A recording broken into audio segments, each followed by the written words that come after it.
আপনার আজকে এমন সাত সকালে আপনি আপনার ভক্তের বাড়িতে হঠাৎ করে এসেছেন, আপনার আসলে আপনার এই উদ্দেশ্যটি আজকে একটু জানতে চাই। আমি হঠাৎ করেই এসেছি, এটা সত্যি কথা। আজকে জানেন আমাদের মনোনয়ন পত্রের বাছাই ছিল নরসিংদী সদরে, বাছাইয়ের কাজ সম্পন্ন হয়েছে। আমি জনগণের মানুষ, জনগণের সঙ্গে থাকতে পছন্দ করি এবং এই প্রত্যন্ত অঞ্চলে আমি মানুষের সঙ্গে কথা বলতে এসেছি এখানে। আমি বিশ্বাস করি আমরা রাজনীতি মানুষের জন্য করি, নিজের জন্য নয়। এবং আমাদের দেশনেত্রী বেগম খালেদা জিয়া তিনি আমাদের ছেড়ে চলে গিয়েছেন, আমাদের একটি শিক্ষা দিয়ে গিয়েছেন, সেটা হচ্ছে এই যে রাজনীতি যদি করতে হয় তাহলে মানুষের সঙ্গে সার্বক্ষণিক যোগাযোগ রাখতে হবে। এবং সেই মানুষ হবে তৃণমূলের মানুষ, যারা বঞ্চিত মানুষ, যারা সুবিধা বঞ্চিত মানুষ এবং দেশের নারী সমাজ। এবং এখানে আপনারা জানেন যে আমি অসিত পর একজন বৃদ্ধার সঙ্গে দেখা করতে এসেছিলাম, তার দোয়া নিতে এসেছিলাম। এবং আমি বিশ্বাস করি যে রাজনীতি করতে হলে মানুষের অন্তরে প্রবেশ করতে হবে, তাদের মনোজগতে প্রবেশ করতে হবে এবং তাদের কল্যাণে কাজ করতে হবে। সেই উদ্দেশ্য নিয়ে আমি রাজনীতি করি।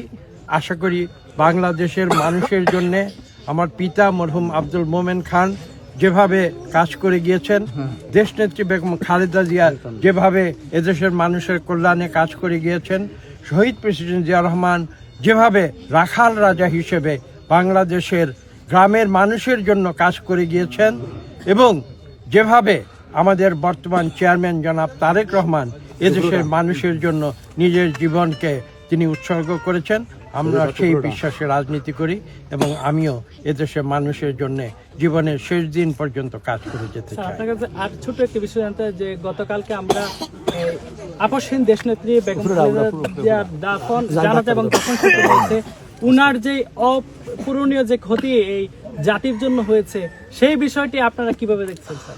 আমরা এভাবে দেখছি যে প্রকৃতির যে নিয়ম, পৃথিবীর নিয়ম, পৃথিবীতে অত্যন্ত বিখ্যাত লোকেরা আসেন, তারা দেশের মানুষের জন্য কাজ করে যান, তারপরে প্রকৃতির নিয়মে একটি সময়ে তারা বিদায় নিয়ে চলে যান।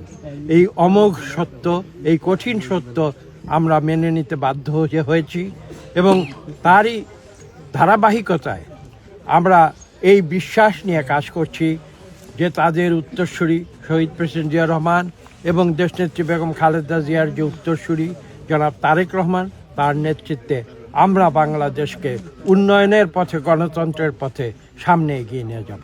আপনাদের ধন্যবাদ। ধন্যবাদ স্যার।